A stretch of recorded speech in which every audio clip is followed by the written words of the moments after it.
우리에게 주시는 하나님 말씀은 마가복음 제13장 28절에서 37절까지는 말씀입니다. 성경을 펴셔서 함께 보겠습니다. 마가복음 13장 28절에서 37절까지는 말씀, 기록된 계시의 말씀을 제가 봉독하겠습니다. 무화과 나무의 비유를 배우라. 그 가지가 연하여지고 잎사귀를 내면 여름이 가까운 줄 아나니, 이와 같이 너희가 이런 일이 일어나는 것을 보거든 인자가 가까이 곧 문 앞에 이른 줄 알라. 내가 진실로 너희에게 말하노니 이 세대가 지나가기 전에 이 일이 다 일어나리라. 천지는 없어지겠으나 내 말은 없어지지 아니하리라. 그러나 그날과 그때는 아무도 모르나니 하늘에 있는 천사들도 아들도 모르고 아버지만 아시느니라. 주의하라. 깨어있으라. 그때가 언제인지 알지 못함이라. 가령 사람이 집을 떠나 타국으로 갈 때에 그 종들에게 권한을 주어 각각 사물을 맡기며 문지기에게 깨어있으라 명함과 같으니, 그러므로 깨어있으라. 집주인이 언제 올지, 혹 저물 때일는지 밤중일는지 닭 울 때일는지 새벽일는지 너희가 알지 못함이라. 그가 호련히 와서 너희가 자는 것을 보지 않도록 깨어있으라. 내가 너희에게 하는 이 말은 모든 사람에게 하는 말이니라 하시니라. 아멘. 세상 일은요, 계속해서 반복되는 경향이 있습니다. 여러분 살면서 어제 경험한 일 같은데 오늘 또 경험하네, 그런 일들을 종종 만나게 될 것입니다. 그렇습니다. 계속해서 세상 일들은 반복됩니다. 오늘 조금 부족했다 할지라도 만회할 수 있는 기회가 있습니다. 오늘 실패했다 할지라도 또 성공할 수 있는 기회도 있습니다. 또 오늘 성공했다 할지라도 실패하기도 합니다. 이렇게 세상 일은 물려 있습니다. 그런데 한 번 지나면, 한 번 기회를 놓치면 다시 기회를 잡을 수 없는 일도 있습니다. 죽음입니다. 죽으면 세상에서의 모든 일들이 종결이 됩니다. 끝이 납니다. 죽었다 살아난 사람은 없습니다. 예수님 말고는. 저는 지난주에 우리 형님 장례를 치르고 올라왔습니다. 68세에 비교적 젊은 나이에 가셨습니다. 마지막 봉안하는 그 순간에 저는 짤막하게 형님을 추억하면서 쓴 글을 온 가족들과 조카들 앞에서 낭독을 했습니다. 형님, 당신을 추억합니다. 가만히 생각해 보니까 형님과의 스토리가 그렇게 많지 않아요. 왜냐하면 우리 형님은 초등학교를 졸업하고 객지를 나가버렸거든요. 형님이 객지를 나갈 때 저는 초등학교 1학년이었고요. 그렇게 만날 수 있는 순간이 그렇게 많이 없었어요. 제가 기억하는 형님은 맨 처음 형님이 중학교 합격증을 가지고 왔습니다. 그럼 기뻐해야 되잖아요. 그런데 우리 부모님들은 고민이 생겼습니다. 팻마루 위에 앉아서 어머님, 아버님이 이 합격증을 놓고 나누는 대화를 저는 문간 곁에서 엿들었습니다. 장남인 얘를 학교로 보내서 공부를 시켜야 될지, 아니면 공장으로 보내서 기술을 배우게 해야 될지, 우리 어머님, 아버님이 근심 어리게 합격증을 놓고 서로 이야기를 나눴습니다. 그 이야기를 제가 문간 곁에서 곁들었습니다. 그리고는 결국 우리 부모님은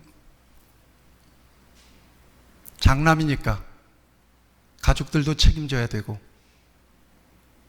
돈도 벌어야 되고, 그러려면 진학보다도 기술을 배워야 된다는 쪽으로 결론을 내렸습니다. 그래서 제가 기억하는 총림의 첫 모습은 초등학교를 졸업하자마자 아는 친척 집에 철공소로 보내준 거예요. 철공소. 그때는 아마 그게 잘 나갔던 모양이에요. 그러다가 뭔 일 때문에 거기서 나왔죠. 그리고 제가 형님을 본 때는 방앗간이었어요. 어느 방앗간. 방앗간에서 소위 시다를 하고 계셨어요. 그러다가 버스 운전을 하고, 버스 조수를 하다가 버스 운전을 하고 트럭 운전을 하고, 그러더니 관광버스 하나를 사서 버스 운전을 계속했습니다. 저는 모태신앙입니다. 당연히 우리 형님도 모태신앙이죠. 우리 아버님이, 우리 어머님이 9살 때부터 교회를 나갔으니까. 그러니까 장남을 객지로 보내놓고 우리 부모님들은 새벽마다 하나님 앞에 간절히 기도했습니다. 그런데 일 자체가, 운전하는 일이 교회 생활, 이 교회 생활을 안정적으로 할 수 없게 되는 그런 직장이었던 겁니다. 늘 우리 어머님은, 아버님은 형님에게 하는 말이 기도해라. 하나님 함께 하신다. 제대로 된 신앙 교육을 교회를 통해서 받지를 못했어요. 그렇지만 형님의 마음속에는 하나님에 대한 믿음이 있어서 운전대에 오를 때마다 하나님 앞에 기도하는 겁니다. 어떤 기도를 드렸을까요? 오늘도 무사하고 안전하기를 바랍니다. 그리고 운전을 하고 평생을 그렇게 살다가 병을 얻은 겁니다. 그래서 6년 동안 투석을 하다가 돌아가셨습니다. 너무 섭섭했습니다. 너무 슬펐습니다. 어릴 때는 형님이 영웅처럼 보였을 때도 있었거든요. 정신적인 지주처럼 보였을 때도 있었거든요. 가끔 이렇게 명절 때 형님이 아래 위로 쫙 빼입고, 그리고 선물 꾸러미를 바리바리 들고 집으로 올 때는 그렇게 형님이 멋있을 수밖에 없었어요. 멋있을 수 없었어요. 그리고 자식들 둘 낳아서 다 여워서 이제는 좀 편할만 하니까 병을 얻어서 그렇게 가버렸어요. 얼마나 섭섭했는지 몰라요. 죽음은 모든 것을 끝을 냅니다. 그래서 사람들은 죽음을 두려워하는 거예요. 그리고 안 죽어보려고 예방하죠. 보험도 들어놓고 온갖 건강에 좋다는 음식도 먹고 운동도 열심히 하고, 오늘 저와 여러분들이 지금 살아 있습니다. 이 삶이 언제까지일지는 누구도 몰라요. 하나님만 아셔요. 그런데 마치 저와 여러분들은 상당히 오래 살 것처럼, 혹 영원히 살 것처럼 착각하고, 내 남은 시간이 굉장히 많을 것처럼 착각하고 오늘을 살아간다는 말이죠. 큰 착각입니다. 그렇게 열심히 노력해도 떠납니다. 조금 일찍, 조금 늦게 시차만 있을 뿐이에요. 다 세상을 떠납니다. 마지막입니다. 세상에서 숨을 거두는 그 순간 모든 건 끝이 납니다. 돌이킬 수가 없습니다. 한 번 지나가면 기회를 잃어버리면 다시 기회를 잡을 수 없는 것, 죽음입니다. 자, 또 하나가 있습니다. 종말입니다. 같이 할까요? 종말. 종말이라고 하는 말은 끝이라고 하는 말입니다. 끝이 있습니다. 반드시 끝이 있습니다. 성경은 시작이 있고 끝이 있다고 얘기합니다. 시작을 베레시트라고 합니다. 끝을 에스카토스라고 얘기합니다. 시작과 끝, 처음과 나중, 이 역사를 하나님이 붙잡고 계십니다. 하나님이 이 세상을 시작하셨습니다. 하나님이 이 세상을 끝을 낼 겁니다. 이 세상이 끝나는 순간을 종말이라고 얘기하는 겁니다. 그 종말은 언제냐? 예수님께서 감람산에서 승천하실 때 너희가 하늘로 올라가는 것을 본 그대로 뭐하리라? 다시 오리라. 재림입니다. 예수님께서 다시 재림하시는 역사 반드시 있습니다. 그때가 이 세상의 끝입니다. 이 모든 역사의 끝입니다. 성경은 이것을 분명하게 우리에게 말씀하고 있습니다. 지금 저와 여러분들은 말세를 살아가고 있습니다. 말세. 안 믿는 사람들도 그래요. 세상 말세야. 세상 말세 그래요. 뭘 생각하고 말세라고 얘기하는지는 잘 모르겠습니다. 세상이 이상하게 돌아가거든요. 세상이 영 혼란스럽거든요. 위기가 많아요. 열심히 노력하는데도 노력한 만큼의 성과를 못 얻어요. 열심히 자금을 모아서 퇴직금 받아서 사업을 일으켰는데 완전히 사업이 망가졌어요. 세상의 재미를 못 봐요. 사람들 하는 짓거리를 보니까 저렇게 살면 안 될 것 같은데 어떻게 저렇게 무지막지하게 사는 사람들이 너무 많아요. 세상 말세예요. 안 믿는 사람들도 말세를 얘기해요. 그러나 안 믿는 사람들이 세상 말세라고 하는 말세와 성경이 말하는 말세는 어떤 의미에서 전혀 다른 차원입니다. 성경에서 말씀하고 있는 이 말세는 아까 종말, 예수님께서 이 땅에 재림하시는 그 끝을 앞둔 시대입니다. 다시 말해서 예수님의 재림을 기다리는 시대예요. 성경은 여기저기에서 이 말세에 대한 말씀을 주고 계십니다. 예수께서 감람산 위에 앉으셨을 때 제자들이 조용히 나와서 이르되 우리에게 이르소서 어느 때에 이런 일이 있겠사오며 또 주의 임하심과 세상의 끝에는 무슨 징조가 있으리이까? 주의 임하심과 세상의 끝, 종말이죠. 이 종말을 앞둔 시대, 종말을 대비해야 되는 시대를 우리는 말세 이렇게 얘기하고 있는 것입니다. 성경에서 말세라고 하는 말을 직접적으로 표현한 말씀들이 많습니다.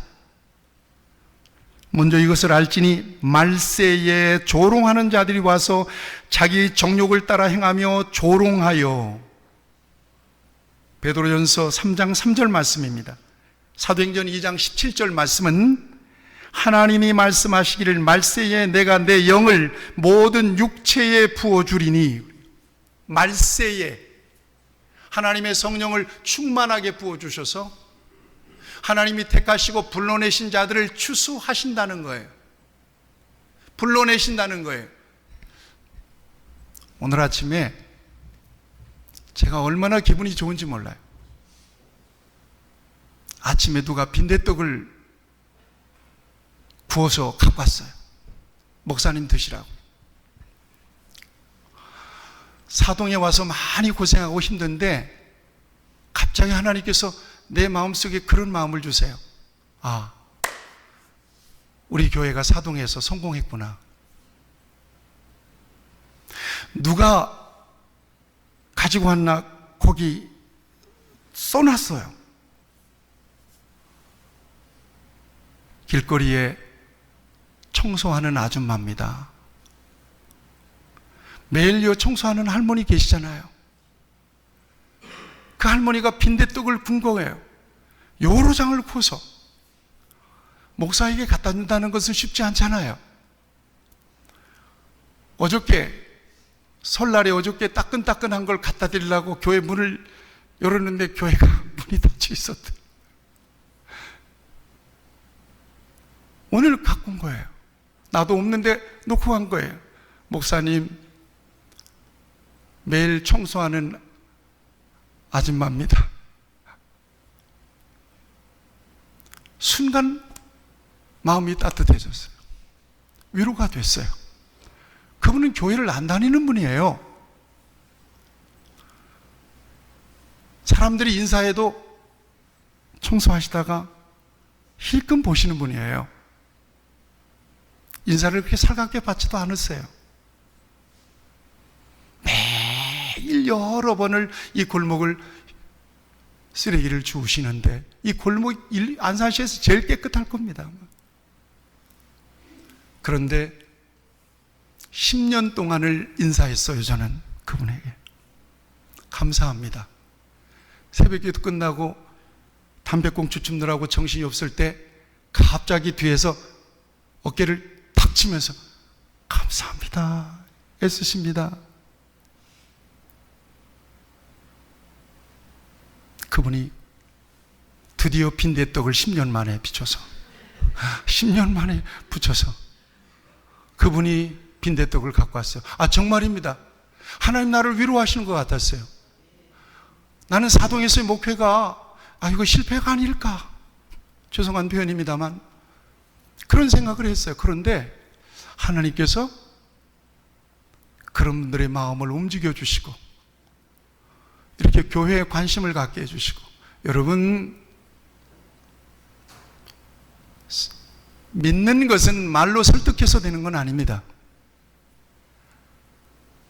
열심히 그리스도 안에서 사랑하고 어느 순간에 성령의 빛이 그의 영혼을 비출 때 그때 믿어지는 겁니다. 그런 분들이 하나님께서 이 마지막 때에 추수하시는 분들입니다.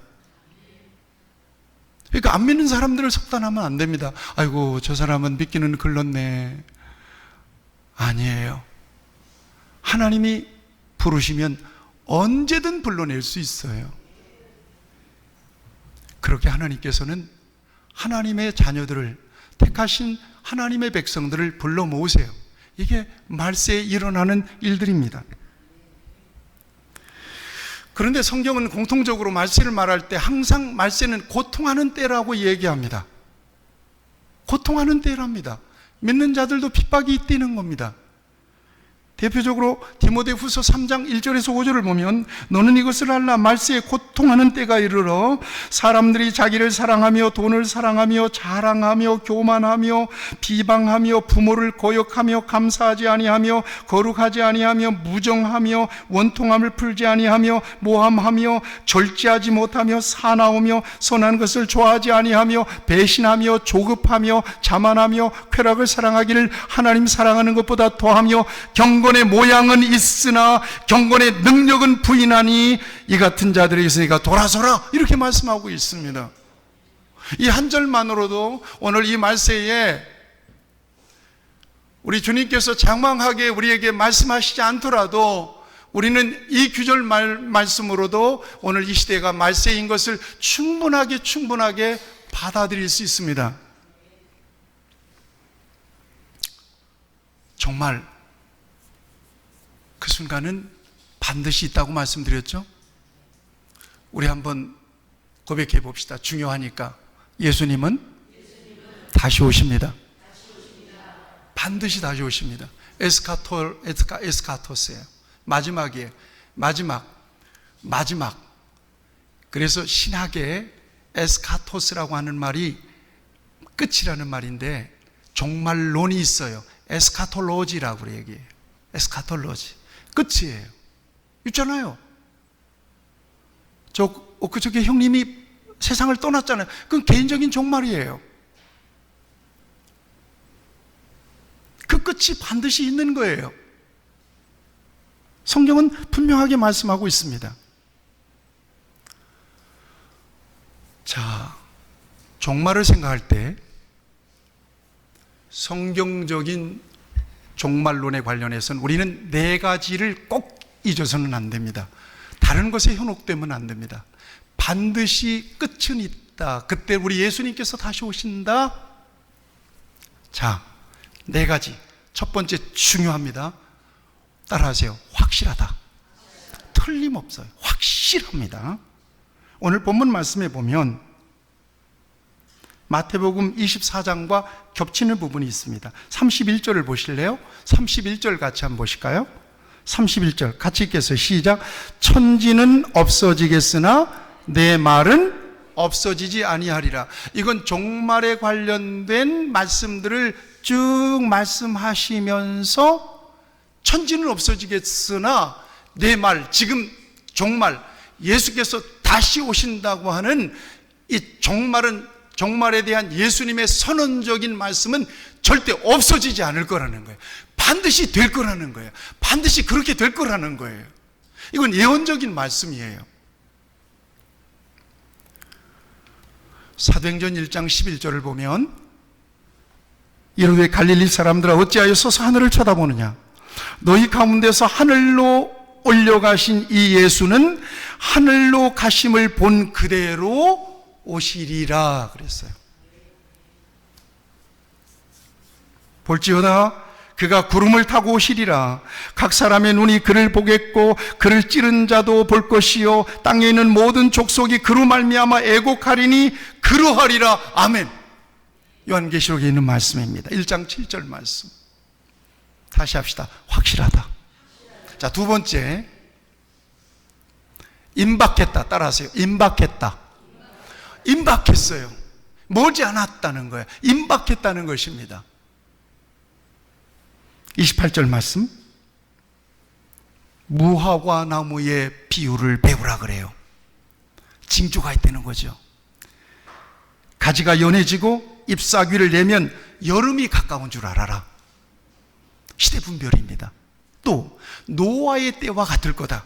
여러분 노아의 시대를 잘 아시잖아요. 마태복음 24장 33절을 이렇게 말씀하고 있습니다. 이와 같이 너희도 이 모든 일을 보거든 인자가 가까이 곧 문 앞에 이른 줄 알라. 아멘. 문 앞에 이른 줄 알라. 이렇게 말씀하고 있습니다. 임박했다는 거예요. 문 앞에 이르렀으면 들어오시면 되는 거예요. 이제 끝나는 거예요. 임박했다. 임박한 종말. 자꾸 종말을 얘기하면서 여러분 1992년도 기억하시죠? 10월 29일 다미선교회 다가올 미래를 대비하라 그래가지고 한국교회가 뒤집어졌을 때가 있잖아요. 예수님이 그날 오신다는 거예요. 그날 끝난다는 거예요. 지금도 그렇게 주장하는 소위 세대주의적인 종말론자들이 굉장히 많습니다. 속지 마시기를 바랍니다. 그래서 사람들이 흰 옷 입고 밤 0시에 자정에 난리가 났었어요. 방송 메인 뉴스에도 나왔잖아요. 그 다음날 신문 헤드라인이 어떻게 됐어요? 예수님 재림 불발 이렇게 나왔잖아요. 그러니까 종말론의 이단들이 너무나 많아요. 시대가 흉흉하니까요.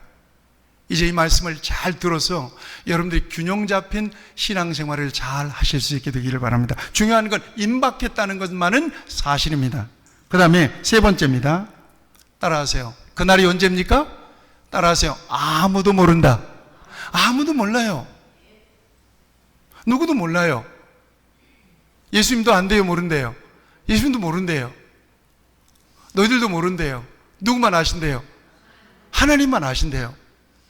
그러면 모른다고 하나님이 감춰놨으면 모른 채로 지내고 준비하면 되는 거지. 이때일 거다 저때일 거다 이렇게 정하는 것은 잘못된 거예요. 모른다고 그랬어요. 근데요, 예수님이 재림하시는 순간을 모르는 게 우리에게는 은혜인 줄 아셔야 돼요. 만약에 올해 10월 28일 날 예수님이 오신다고 딱 성경에 써놨으면요, 아마 지금쯤부터 서서히 기도원은 밀려 터질 겁니다. 빈내리 교회 사람 채울 것도 없어요. 다 이제 오게 돼 있어요. 여기 전부 다. 다 오게 돼 있어요. 그날. 만약에 2050년도 28일 날 정도 오신다, 10월 18일 정도 오신다, 그러면 어떡하겠어요? 기간 많이 남았네. 기간 많이 남았네.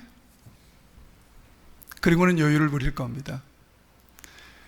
예수님이 언제 오실지 감춰 놓은 것은 우리에게는 은혜예요. 종말이 감춰져 있다는 것은 우리에게는 은혜예요. 언제나 종말이에요. 언제나 말세, 언제나 사모해요. 언제나 기다려요. 그날과 그때는 아무도 모르나니 하늘의 천사들도 아들도 모르고 오직 아버지만 아신다. 사도행전 7장 1절을 보면 때와 시기는 너희가 알 바 아니라고 그랬어요. 그러니 알 필요가 없는 거예요. 네 번째, 마지막으로 성경적 종말론 네 번째, 저를 따라하세요. 갑자기 오신다. 갑자기 오십니다. 갑자기 임합니다. 오늘 성경에 보면 마태복음 24장입니다. 마태복음 13장과 겹쳐 있는 말씀입니다. 성경에 보면 두 사람이 밭을 갈고 있는데 한 사람은 올려감을 당하고 한 사람은 버려둠을 당한대요. 밭을 갈고 있는 상황이에요. 밭을 갈고 있어요. 그냥 사는데 주님이 오실 때 한 사람은 올라가고 한 사람은 버려둠을 당한다는 거예요. 두 사람이 맷돌을 갈고 있어요. 그냥 오늘 같으면 녹두 갈아가지고 녹두 좀 붙여서 먹으려고 이렇게 갈고 있는데 그 시간에 한 사람은 올라감을 당하고 한 사람은 버림을 당한답니다. 갑작스럽게 종말이 온다는 거예요. 예수님의 재림은 갑작스럽게 오신다고 말씀하고 있는 것입니다. 그러면 그날과 그 시는 우리가 알 수 없지만, 그러나 대략적으로 그날이 중요하기 때문에, 그날이 정말 중요하기 때문에, 그 순간이 중요하기 때문에 예수님이 오실 때쯤이면 어떤 징조들이 있을까, 확실한 징조들이 있잖아요. 그 징조들은 알고 싶잖아요. 근데 예수님은 그날과 그 시는 모르지만 예수님이 임박하게 재림하시는 그 순간에 어떤 일들이 세상에서 일어날 것인지 징조에 대해서는 구체적으로 공개를 해버렸어요. 구체적으로 다 밝혔어요. 이런 시대가 오면 바로 그때다, 이렇게 가르치는 거예요.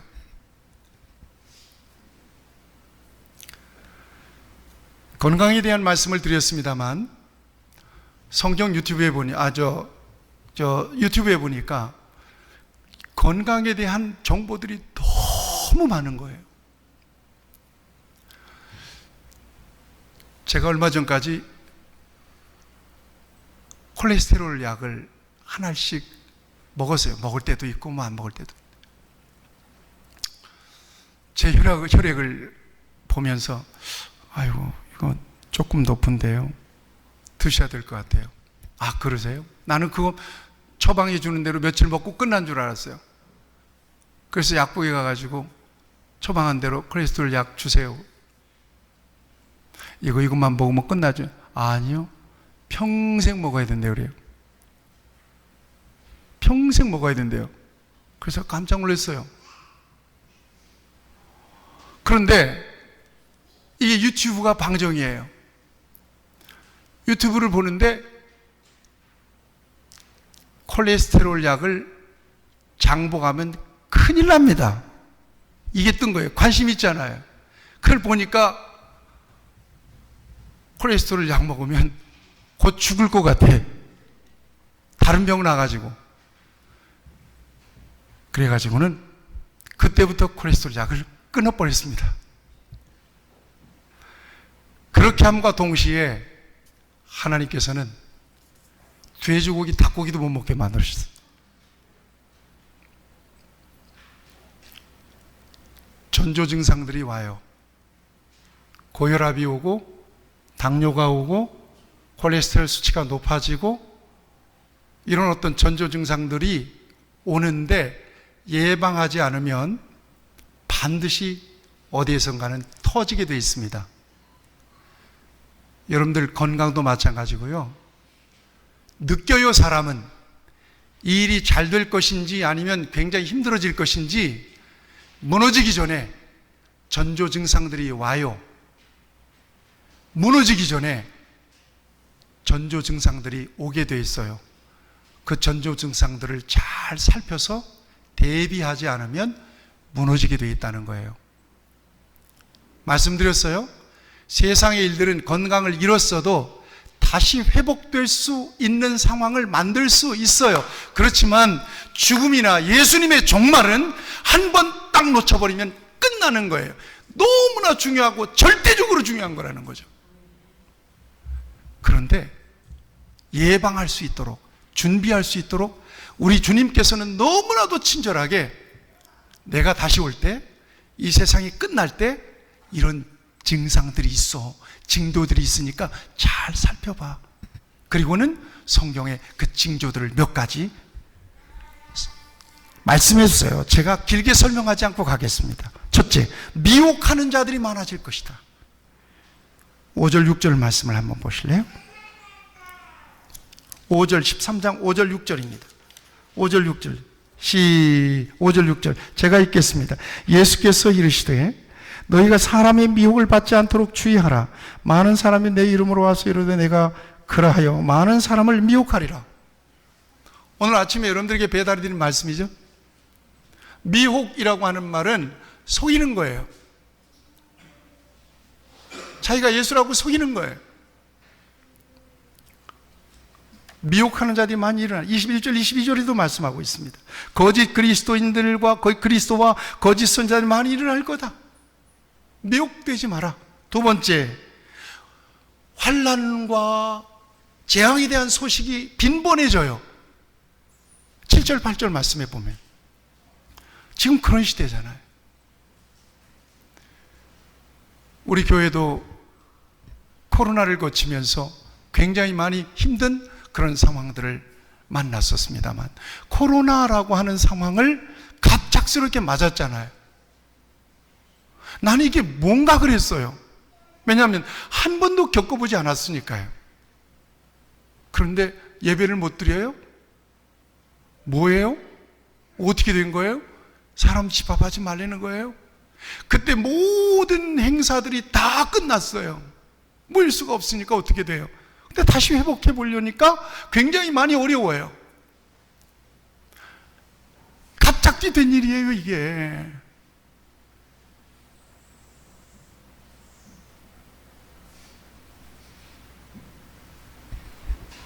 환난과 재난의 소식이 빈번해진다. 지금 전쟁하고 있잖아요. 세상은요. 참혹합니다. 이스라엘 하마스 전쟁하고 있잖아요. 러시아, 우크라이나 지금 단기간으로 끝날 줄 알았더니 계속 전쟁하고 있잖아요. 수많은 사람들이 죽습니다. 병사들이 죽습니다. 어린아이들이 다 희생을 당하고 있습니다. 북한의 김정은도 계속 미사일 미사를 쏘고 전쟁이라는 말을 하니까 한반도가 이렇게 뭡니까? 긴장하고 있잖아요. 세 번째, 믿는 자들이 박해를 당할 거다. 뭐 그런 시대가 와? 아니에요. 믿는다는 이름 때문에 세상에 외면을 당하기도 하고 불이익을 겪기도 하고 혹 심하면 잡혀갈 수도 있고 죽임을 당할 수도 있다. 이게 주 70년 로마에 의해서 이스라엘이 예루살렘 멸망당할 때 이런 역사들이 실제로 있었단 말이에요.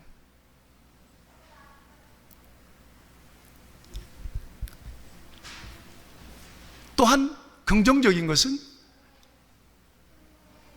복음이 모든 민족에게 전파되는 순간이 올 거라는 거예요. 야, 어떻게 선교사들이 파송이 되어 있습니다만 어떻게 이런 일들이 가능할까요? 여러분, 가끔 화면에 보면 유튜브 같은데 있잖아요. 보면 아프리카 아이들이 휴대폰 듣고 춤을 추고 있어요. 아프리카 아이들이. 거기까지 스마트폰이 다 들어가 있어요. 이런 문명의 이기를 통해서 복음이 안 들어가는 곳이 없어요. 지금 우리 볼리비아 선교사님이 우리 교회 지금 와 계시는데 쉬운 3시간 비행기를 타고 지구 반대편에 가 있어요. 볼리비아.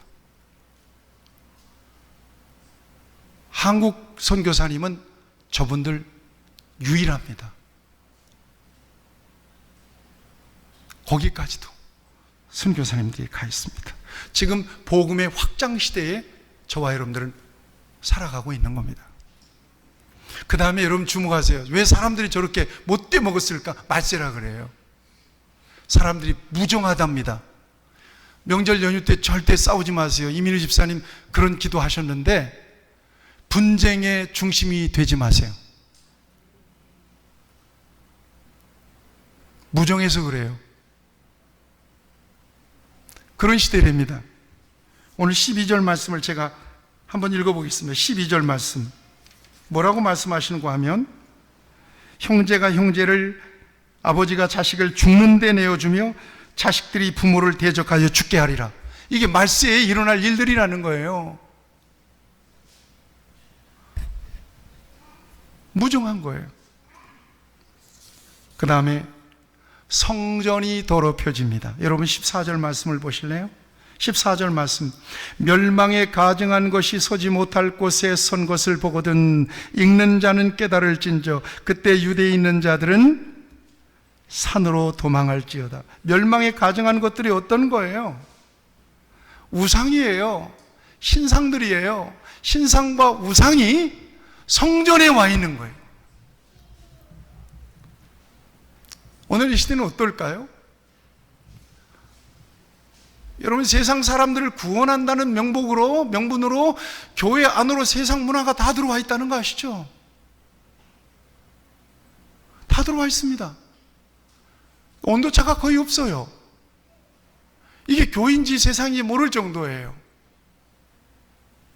분명히 거룩이라고 하는, 카도시라고 하는 말은 구별되는 거예요. 세상은 세상이고 교회는 교회여야 되는 거예요. 세상 사람들을 구원하는 방법이 세상 사람들을 흉내낸다고 구원할 수 있는 게 아니에요. 오히려 믿는 사람들이 더 경건하게 절제하면서 세상에 영향을 줄 때 세상을 구원할 수 있는 거예요. 예수님께서 말씀하세요. 평안을 너에게 끼치노니 곧 나의 평안을 너에게 주노라 그랬어요. 내가 주는 것은 세상이 주는 것과 같지 아니하니라 그랬거든요. 교회에서의 평안은 세상에서의 평안과는 다른 거예요. 교회에서 사랑은 세상이 주는 사랑과는 다른 거예요. 교회에서 기쁨, 교회에서 희락, 이것은 세상이 주는 쾌락과는 전혀 차원이 있는 거예요. 세상 사람들 교회가 흉내낸다고 세상 사람들이 교회에 혹하고 오는 줄 아세요? 그 사람들이 거듭날 줄 아세요? 그렇지 않습니다. 교회는 교회고 세상은 세상인 거예요. 세상이 교회에 나가서 영향을 줘야지 세상을 교회가 흡수하면 안 된다는 얘기입니다. 교회가 더럽혀지는 거예요. 제가 개척할 때 무당 전도한 일이 있어요. 근데 무당을 전도하고 그 딸이 우리 교회 개척 예배 때 한복 입고 안내까지 섰거든요. 그런데 천주교로 가버렸어요. 내가 얼마나 섭섭하고 안타깝고 하나님 앞에 울며 불며 매달리는지 몰라요. 하나님 그렇게 해서 구원했더니 기꺼이 구원했더니 천주교로 가버렸어요. 왜 그랬어요? 한 가지 결론을 하나님이 내 마음속에 심어주셨어요. 영적인 칼라가 비슷하다. 우리는 개척 초창기였기 때문에 하나님의 은혜를 막 사모하면서 막 울며불며 기도했거든요. 근데 이게 그 사람들에게 있어서는 굉장히 어떤 뭐랄까요, 적응이 안 됐던 겁니다.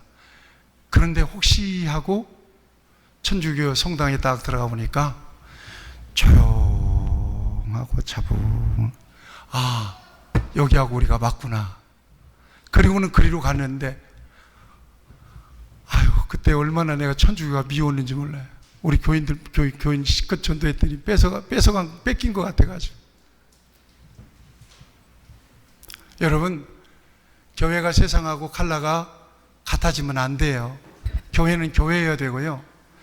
예수 믿는 저와 여러분들은 세상 사람들과는 다른 거예요. 그래야 믿는 사람이에요. 그때에 26절에 보면 이런 징조들이 있은 때에 26절에 보세요. 그때에 인자가 뭐하고 온다고요? 구름을 타고 큰 권능과 영광으로 오는 것을 사람들이 볼 것이다. 그때 예수님이 오신다는 거예요. 징조예요. 더 많은 징조들이 있어요. 성경을 통해서 여러분들이 확인할 수 있게 되기를 바랍니다. 그러면 우리는 어떻게 준비해야 되겠느냐? 간단하게 여러분들에게 말씀드릴 테니까 어떻게 준비해야 할까? 그러면 종말을 앞둔 말세를 살아가는 하나님의 백성들, 이 땅의 교회는 어떻게 예수님의 재림을 준비해야 될까? 첫 번째, 오직 성령님을 의지하시기를 바랍니다. 성령님을 모셔드려야 돼요. 성령님을 사모해야 돼요. 언제나 우리 입에서 성령님을 불러야 돼요. 사도행전 2장 77절에 보면 하나님이 말씀하시기를 말세에 내가 내 영을 모든 육체에게 부어주리니 너희의 자녀들은 예언할 것이요 너희 젊은이들은 환상을 보며 너희 늙은이들은 꿈을 꾸리라고 말씀하세요. 오늘 11절 말씀에서도 분명하게 우리에게 말씀하고 있습니다. 13장 11절 말씀입니다. 사람들이 너희를 끌어다가 넘겨줄 때에 무슨 말을 할까 미리 염려하지 말고 무엇이든지 그때 너희에게 주시는 그 말을 하라. 말하는 이는 너희가 아니요 성령이시니라 그랬어요. 여러분, 성령 충만하시기를 바랍니다. 오늘 우리 교회가 성령 충만한 교회가 되기를 바랍니다. 성령을 따라 성령의 열매를 맺는 여러분들이 되시기를 축복합니다. 말세에 준비된 성도들은 성령 충만해야 되는 것입니다. 두 번째, 어떻게 준비해야 될까? 미혹을 받지 않도록 조심해야 됩니다. 앞에서 말씀드렸어요. 희한합니다. 종교적 사슬에 묶이면 패가망신해버리고 맙니다. 아니, 예수 믿는 사람들이 딱 보면 저거 이단인지 사입인지를 분별이 되는데 왜 그쪽으로 빠져들어갈까? 심지어 교회 중직자들이나 아니면 전도사님이나 목사님들까지도 이단으로 빠져들어가 있거든요. 왜 그럴까요? 성경을 왜곡되게 해석해서 받아들이기 때문에 그렇습니다. 저는 그래서 신학이 건강해야 된다고 생각하거든요. 복음적인 신앙, 신학, 이게 건강해야 되는 거예요. 사도신경을 신앙 고백으로 저와 여러분들을 고백합니다.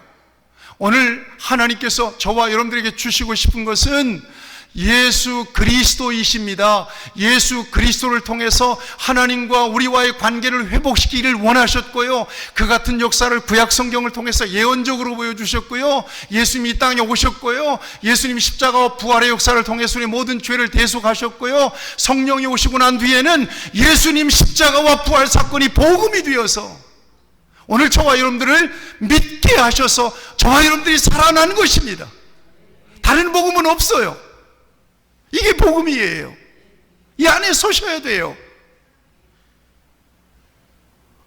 복음을 중심으로 가르치고 전파하는 교회, 이게 건강한 교회예요. 우시아 분위기 띄는 교회가 아니에요. 교주가 엄청나게 카리스마가 있는 교회가 아니에요. 복음이 믿어지는 교회, 복음이 전부라고 믿는 교회, 이게 진정한 교회예요. 그 믿음으로 우리가 구원받기 때문에, 그 믿음으로 예수님이 재림하시는 그 순간에 들림받을 수 있기 때문에 그렇습니다. 미혹을 조심하세요. 세 번째, 13절을 보세요. 13절 보세요. 13절. 주의 깊게 말씀을 들으세요. 13절 말씀을 다 같이 보겠습니다. 13절 말씀 다 같이 한번 읽겠습니다. 시작. 너희가 내 이름으로 말미암아 모든 사람에게 미움을 받을 것이나 끝까지 견디는 자는 구원을 받으리라. 인내의 믿음이에요. 따라하세요. 인내하라. 끝까지 인내하셔야 돼요. 사람 때문에 실망하지 마세요. 그 사람이 여러분들에게 구원을 주는 거 아니에요. 오직 예수님을 바라보세요. 그리고 인내하시는 여러분들이 되시기를 축복합니다. 신앙생활 하면서 많이 힘든 일도 있을 겁니다. 많이 부딪히는 일도 있을 겁니다. 그런 겁니다.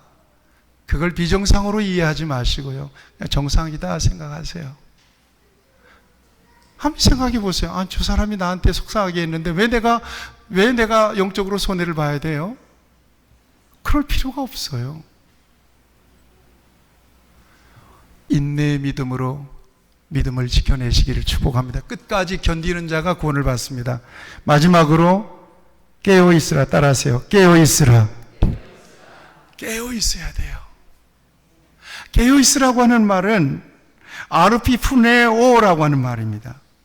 정신을 차리고 살피라는 거예요. 정신을 차리고 살피라는 거예요. 정신을 차리고 살피라. 따라하세요. 정신을 차리고 살피라. 정신을 차리고 살펴야 돼요.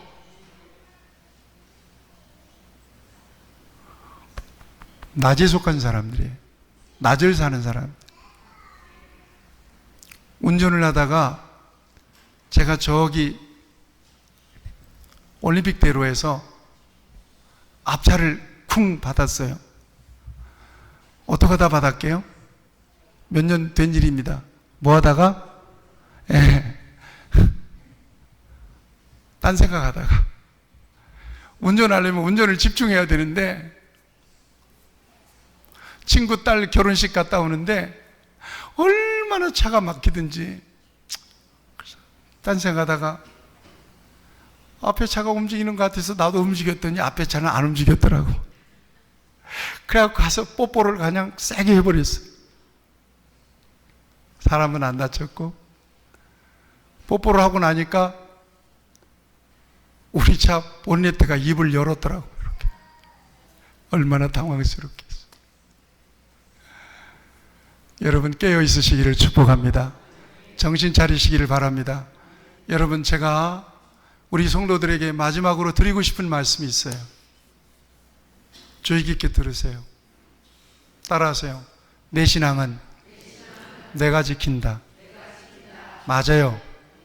내가 기도하지 않으면 영으로 말라요. 내가 말씀 듣고 말씀 묵상하지 않으면요, 영적으로 힘을 잃어버려요. 내가 정말 성령님 의지해서 하나님의 영광을 위해서 온 마음과 정성을 다하여서 하나님을 섬기지 못하면 누가 대신 안 해준다니까요. 신앙생활. 교회는 어떤 곳이냐면요, 여기가 목표입니다. 우리 함께 이렇게 갑시다. 아니, 그렇게 가면 안 됩니다. 일로 가야 됩니다. 일로 오세요. 이렇게. 교회는 그렇게 방향 제시해 주는 거예요. 한 주간 동안 세상을 살다가 여러분 비 오는 날 차 운전해 보신 분들은 알잖아요. 유리에 그냥 막 먼지, 막 흙탕물이 껴있잖아요. 그렇게 해서 교회 와요. 그러면 교회는 와이퍼로 한번 쑥 밀어서, 보이시죠? 이제 방향을 잃어버리지 않도록 하는 것이 바로 교회의 중요한 사명입니다. 내 믿음을 대신 안 해줘요. 내가 영적으로 메마르고 영적으로 힘을 잃는 것은 누구 책임일까요? 자기 책임이에요. 성령님께서 주시는 감동에 순종하시기를 축복합니다. 기도하시기를 축복합니다. 하나님의 말씀을 억지로라도 보고 듣고 읽고 묵상하셔야 됩니다. 그래야 말씀이 심령에 새겨지게 되고 그 심령에 새겨진 말씀이 내 말과 내 행동을 결정하는 것입니다. 의식적으로 해야 됩니다. 의도적으로 해야 되는 겁니다. 그걸 안 하면 내가 죽습니다. 내 믿음이 시들어버리고 맙니다. 나중에서는 어떻게 되느냐? 내가 믿는 거야, 믿는 거야? 나중에 조금 더 가면 하나님이 계신가? 내가 하나님이 안 계신가? 내가 구원받았나? 안 받았나? 예배를 잃어버리고 기도를 잃어버려요. 하나님과 전혀 낯선 관계가 되어버리고 말아요. 여러분들 여쭤봅시다. 수요 예배 있어요. 우리 교회. 한 번도 멈춰본 일이 없어요. 그런데 수요일 날 수요 예배를 못 드리는 분들은 수요 예배가 아예 마음속에서 없어졌을 겁니다. 전혀 이 시간 예배가 있는지도 모르고 그냥 통으로 살아버릴 겁니다. 이렇게 무서운 거예요. 의식도 안 하고 지나갈 겁니다. 그렇게 영적으로 굉장히 민감해져요. 민감함도 있고 둔감함도 있는 거예요. 부득이하게 예배를 못 나오더라도 이 시간은 교회에서 예배를 드리지. 경건한 마음이라도 갖고 계셔야 되는 거예요. 그 마음을 지켜야 되는 거예요. 누가 대신 안 해줘요. 그 일은. 내 마음이 메마르고 은혜가 딱 메마르잖아요. 그러면 반드시 크고 작은 시험이 오기 시작합니다. 다 경험해 보셨죠? 그냥 비어있는 영적인 진공 상태로 놔두질 않아요. 마귀가 그 틈에 쑥 들어와요.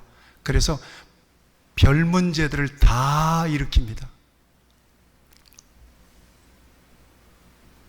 정신 차려! 이것은 우리 목사 합창단 단장이 하는 말이에요. 그저께 여러분들이 영상 내가 정신 차려 한번 했죠? 그랬죠? 바로 그거예요. 빙고 게임 하다가 가끔 그래요. 정신 차려! 삐지지 마! 그러거든요. 우리 옆에 분들 한번 축복합시다. 정신 차리세요. 정신 차리세요.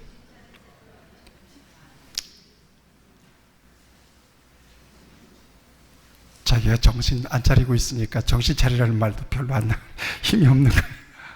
정신 차리시기를 축복합니다. 그래서 한 사람도 예외 없이 우리 주님 다시 오실 때 다 들림받는 우리 성도들이 되기를 주님의 이름으로 축복합니다. 우리 같이 기도하겠습니다. 이 시간 말씀을 의지해서 잠깐 기도하겠습니다. 하나님, 내가 영적으로 잠자고 있지는 않습니까?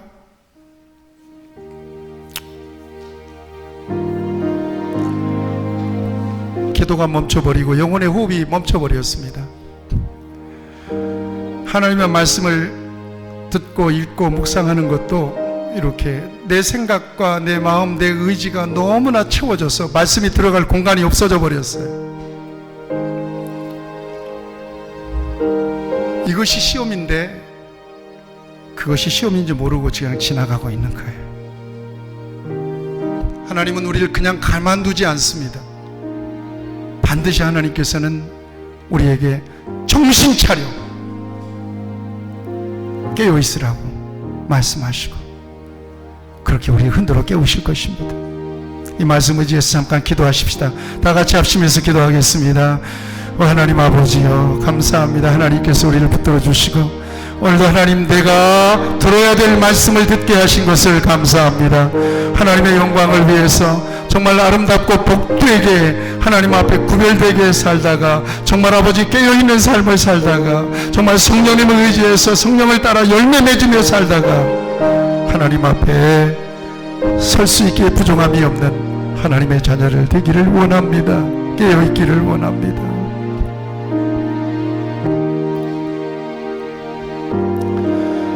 하나님 아버지, 귀하신 은혜를 감사합니다. 오늘 귀한 말씀을 통하여 우리에게 이 마지막 때 종말을 사는 하나님의 백성들에게 주의 음성을 들려주시니 감사합니다.